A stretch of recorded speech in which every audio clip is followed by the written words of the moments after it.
Okay, sawa. Sasa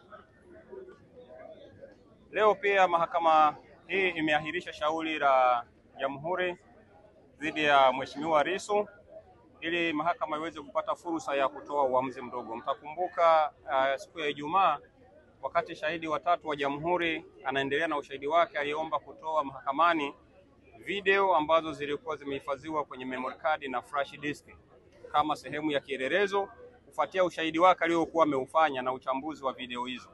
Sasa kitendo kile kilikumbana na pingamizi la kutoka kwa Mheshimiwa Lissu, na niliwaambia siku ile Ijumaa kwamba alipinga kwa sababu kubwa 4.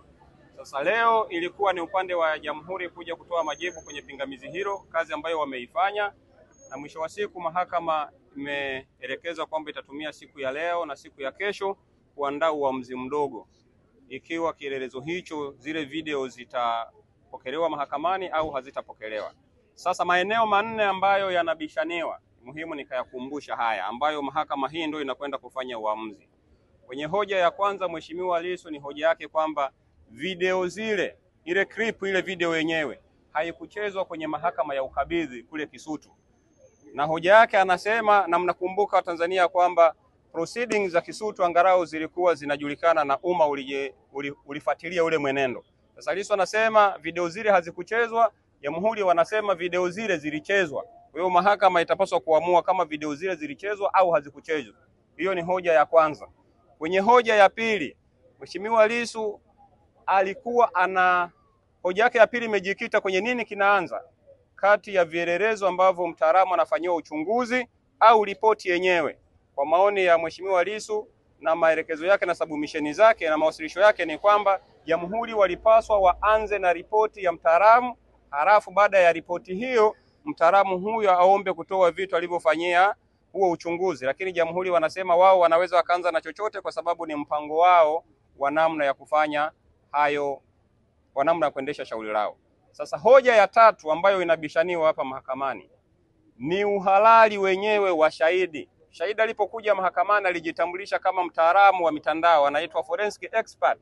Lissu anasema huyu sio forensic expert kwa sababu kwa mujibu wa GN namba 823/2024 mkurugenzi wa makosa hapa nchini DPP alishateua wataalamu forensic expert, lakini kwenye hiyo orodha iliyoko pale shahidi huyu aliyoko mbele ya mahakama hayumo, jina lake halimo. Kwa hiyo ni maoni ya Lissu na mtazamo wake kwamba kwa sababu hayuko mle, hajateuliwa na DPP, basi shahidi huyo sio mtaalamu.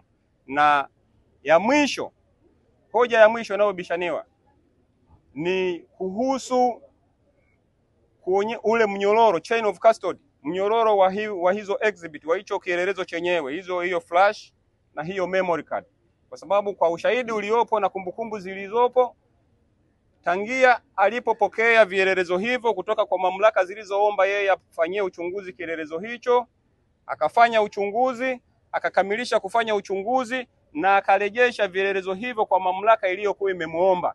Shahidi hakuwa amesema au hakuwa ameionyesha mahakama vielelezo hivyo baada ya kurejea kwa mamlaka iliyomuomba fanya uchunguzi alivichukua lini hadi leo au hadi siku hiyo ya Ijumaa alipoomba kuvileta hapa mahakamani. Sasa kwenye sheria kuna utaratibu wa kuandika. Unapopokea kitu unaandika tumepokea hiki kitu kwa ajili ya 1 2 3, unaandika, una sign, alafu ukimpa mtu mwingine pia unamwambia bwana nimekukabidhi kielelezo hiki kwa ajili ya jambo fulani. Ukimpa mtu mwingine pia unasema nimemkabidhi mtu mwingine.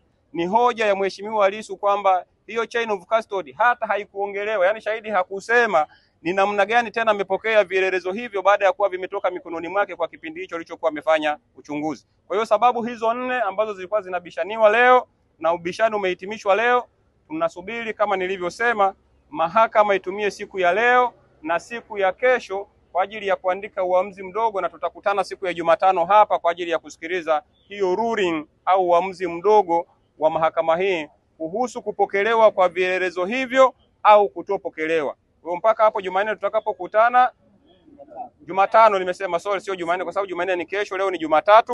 Kwa hiyo mahakama leo Jumatatu, siku iliyobaki wanafanya hiyo kazi. Kesho Jumanne wataendelea kuandika huo uamuzi, na siku ya Jumatano tutakutana hapa mahakama kuu kwa ajili ya kusikiliza uamuzi huo wa mahakama. Na ni saa 3 asubuhi kama kawaida, wale ambao tunakuja mahakamani tufike kwa muda huo. Asanteni sana.